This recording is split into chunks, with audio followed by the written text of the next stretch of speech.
Hey Clashers, you are looking for a strategy to learn and want to pick the best strategy possible? No problem. We are going to rank today a ton of strategies to make sure that you know which strategy is the best, the easiest to learn, and which strategies are quite base dependent. Based on that, we are going to have a nice ranking, so let's dive into it. Really important to note though, this is not a competitive tournament tier list. This is all about regular Clashers, what strategies you can and should use for Clan War League, or Legend. And we're starting things off with the first strategy, and that is Blizzard Lalo. That should be no big surprise, right? I mean, Blizzard Lalo is just insanely strong. And if we're coming down to the big 3 points we want to rank those strategies on is strength. It's one of the strongest strategies in the game, right? Then how difficult it is to learn. As soon as you're not like in the highest level, Blizzard is not the hardest thing to get into. You can learn it quite easily. Mastering it though is a complete different thing, but that's always good if a strategy has a high skill ceiling and you can learn something new every single day. But what I'm trying to say is that if you're not on the highest level, you should always have not the hardest job to find a nice location to land your blimp on. And then obviously how base dependent it is, not really. You can take down pretty much any base with that. The next strategy is Edragons, and that might surprise you because Edragons, a lot of people might have expected it to be way lower on this list. But again, based on those 3 points, it's really strong. It is not as base dependent as you might think. And then again, it is just beginner friendly just to get into it. Again, then it has quite a high skill ceiling, as Nikita likes to show us, but you can play without the super minion follow-up obviously as well. Quick note as well is that if you want to dig into one strategy, which I'm highlighting right here, all of the strategy guide videos which are dedicated to those strategies are down below the description. This strategy, the Golem Super Wizards, I'm completely honest, I just put it on the tier list to have something in D tier, so let's just skip that. Let's just go for the Dragon Rider, and Clone spells. And that is, well, the strategy which is kind of suffering from not having any new level on Town Hall 15. It is for sure a usable strategy, and that is really important to know for this tier list as well, because every single strategy on this tier list can 3-star. But just the Dragon and Dragon Riders, they're not as strong anymore right now in the current meta. And yes, with Clone Spell, I feel like they're having more power, but even the bow, like the classic variation, without anything really much crazy, is not as strong. Just in between of those two strategies, we have the Pekka Smash. The Pekka Smash is still pretty solid, but it's just way too hard to pull off for literally no reason. The reason why it's so hard to pull off is because you need to protect your Super Wizards. Why not just play something different, like a different Smash strategy where the carry is the tank itself? We're going to get to that a little bit later. But for now, we're going to take a look at the Queen Charge, Recall, Dragon, and Inferno Dragon strategy, where the Recall is having a nice home. This strategy is really, really strong. The only downside of this is, while it's being quite an easy strategy to pull off, is that it's really base dependent. So this is why I would put it not too low on the tier list, because, as I said, it's really strong versus the correct base.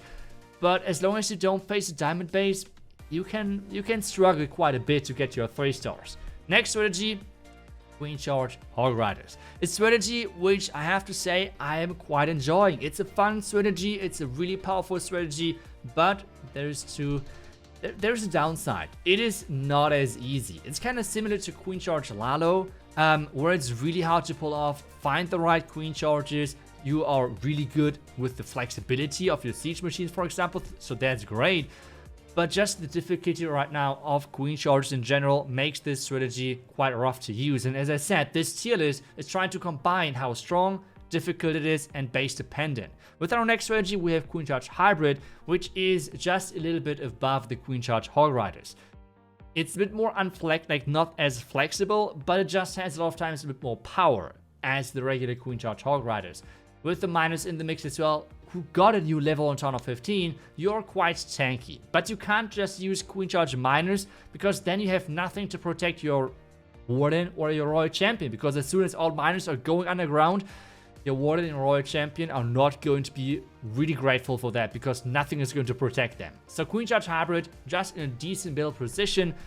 Next strategy, Queen Charge Lalo. And that might be a surprise by some of you why I do not put this into the S tier, into the best tier, highest category in this tier list. The reason is again that this is not a competitive tier list. This strategy tier list is pretty much trying to really be a guideline for anyone in Town 15 who's looking for a new strategy, and Queen Charge Lalo is just too hard to pull off compared to some of the S tier strategies. Next one, the Queen Charge Super Miners, or Super Hybrid more like. It's a decent strategy. Super Miners were kinda underwhelming. This strategy is especially good versus bases where the monolith is easily reachable, but as soon as the monolith is kinda tricky, in a tricky position, it's really hard to get to that. And because you have only few tank troops like the Super Miners, it's quite hard. The next combination is the Super Archer Blimp. The first strategy, which is using the Super Archer Blimp, and we're combining that with the Dragon Riders. There will be a video tomorrow for that. I will put it somewhere in the middle, but we should get to the best strategy for the Super Archer Blimp, and that is Super Archer Blimp Lalo. It is the most flexible out of all of those, and in this current time, as soon as you're getting a little bit higher on the skill ceiling, on possible rankings, Claymore League or Legend, you're going to find it maybe a bit more harder to pull off Super Archer Blimps. And if you're not as flexible as you are with the Lalo follow-up, it's going to get kind of tricky. So that's why I put the Super Archer Blimp Lalo so much higher compared to, for example, the Super Archer Blimp Dragon and Dragon Rider combination.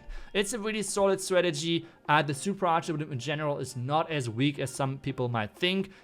But as long as you don't have ring bases, it sometimes is not the greatest maybe. The Super Archer Blimp in combination with the Titans was in the beginning of Town 15 just unstoppable. But the reason why that was the case is because the ring bases were everywhere. The open bases were everywhere.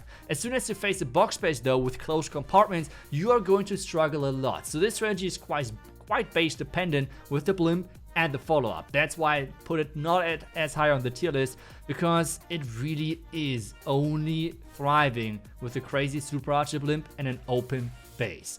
Next one is as well kind of similar icon. I can understand that, but I made this Super Archer a bit bigger because this is not a Super Archer Blimp. This is the Titan and Super Archer Smash, which means we have a couple of different Smash types in this tier list, where we had already the Pekka Smash, for example, but now as well the Super Archer Titan Smash, where the Super Archers are kind of the carries, your stars of the attack, because they are supposed to deal out of the damage, which they can do quite nicely. They have gotten the new level on Town 15 and they're doing a great job. The only downside is though, if there's a lot of splash, like poison towers, the eagle shots, for example, those Super Archers are gone kind of quickly sometimes. A troop which is not as quickly gone is the Superbowler. This is something I was talking about earlier when we were talking about the Pekka Smash.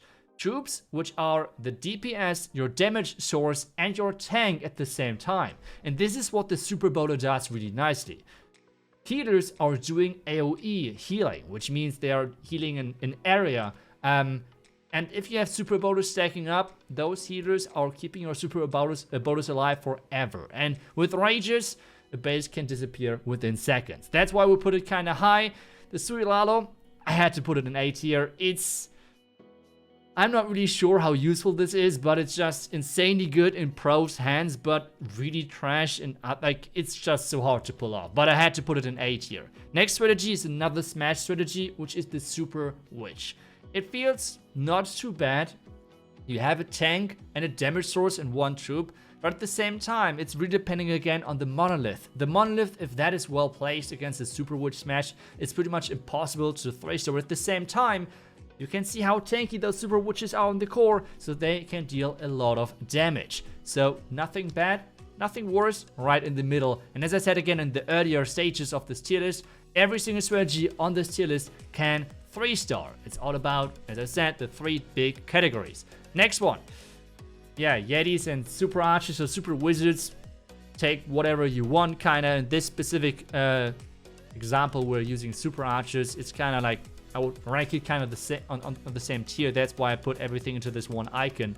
And I have to say, I understand why some people use it, because it is quite easy to get 2 stars high percentage, with the Yetis pretty much always getting the value with the Yeti mites, but 3 stars is sometimes kind of rough. And I have to say, everyone who's liking or going for this video because they're looking for a new strategy, I would not recommend this strategy because it feels like the skill ceiling is not as high, and when you're trying a new strategy, you want to learn something as well.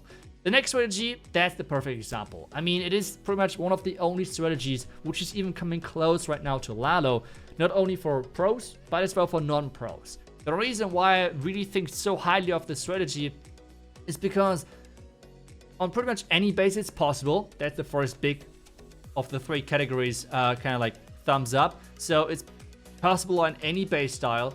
It is countering the current meta really well with the current top bases. And then again, it is not too hard to pull off. The biggest thing you have to think about is where do you put your lightning? Like mechanically, this is maybe the hardest thing.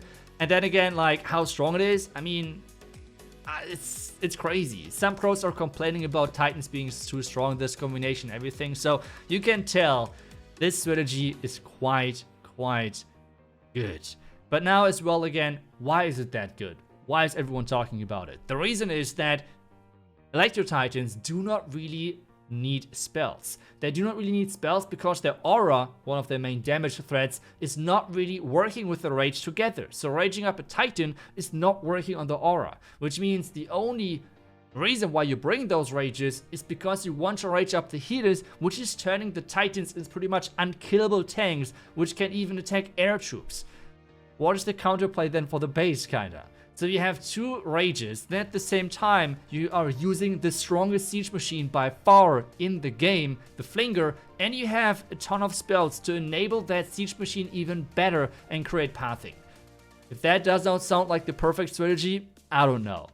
The lightning value is not always as important. Sometimes you can just go for an expo and like whatever is next to it, scatter shot, Inferno tower, even just damaging a hero sometimes is already enough, because when making sure that you can keep your Flinger alive, as I did with lightning or the lightning onto the expo and scatter, it's already pretty much GG. And with that being said, we have our second strategy in the S tier next to the Blizzard Lalo. The next one, Zap LaLo, again, it's kind of the same thing as Sui LaLo. It's really hard to pull off. If someone wants to put time into it, in the hands of someone who knows what they're doing, it's insane. For everyone else, maybe you should pick a different strategy, but because it's so strong, I still put it into the A tier. And that's it. That's my tier list. I have the link for the tier list down below, so if you want to create your own tier list, feel free to do it. Tag me on Twitter, and I'm happy to like see what you think as well. Let me know what you think about this tier list. Again, as I said, this is not for competitive. If you think, okay, people are stop bidding against Zap Titans and countering and whatever, for a regular clasher, that's not really happening that often, if we're completely honest, right? So in most cases, that's not really any threat whatsoever. With that being said, I hope you enjoyed this video. Let me know what you think about the tier list as said. I will see you guys back tomorrow with the next video. Until then, see ya and bye-bye.